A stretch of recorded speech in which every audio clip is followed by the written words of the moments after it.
வணக்கம். கேழ்வரகு அடை எப்படி செய்கிறேன்னு பார்க்கலாமா? சூப்பர் அண்ட் டேஸ்டான அடை.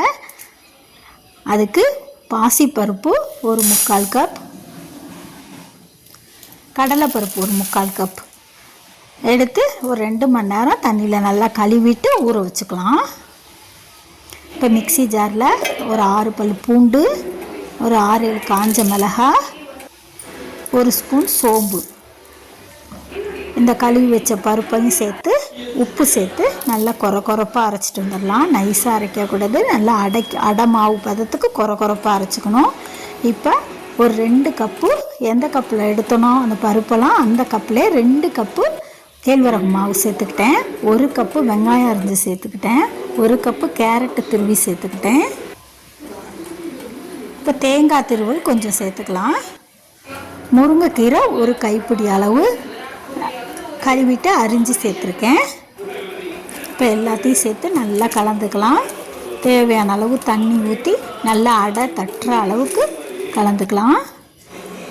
கலந்து ஒரு 5 நிமிஷம் ஊற வச்சிட்டேன். இப்போ நல்லா தோசைக்கல் காஞ்சோன்னே மாவை உருட்டி எடுத்து வச்சு தோசைக்கல்லே நம்ம தட்டிடலாம்.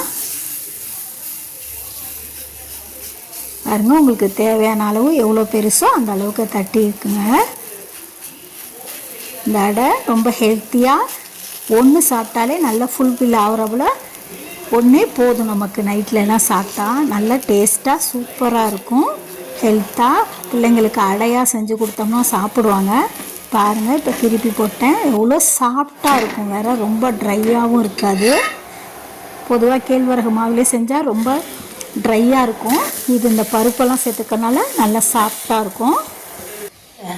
பாருங்கள் எவ்வளோ சாஃப்டாக இருக்குதுன்னு நான் பிச்சு காட்டியிருக்கேன். பாருங்கள், கீரையெல்லாம் சேர்த்துருக்கனால சூப்பர் அண்ட் டேஸ்ட்டாக இருக்கும். தேங்காய் சட்னியோடு செஞ்சு நீங்களும் சாப்பிட்டு பாருங்கள். தேங்க்ஸ் ஃபார் வாட்சிங். எங்கள் சேனல் பிடிச்சிருந்தா லைக் பண்ணுங்கள், ஷேர் பண்ணுங்கள், சப்ஸ்கிரைப் பண்ணுங்கள்.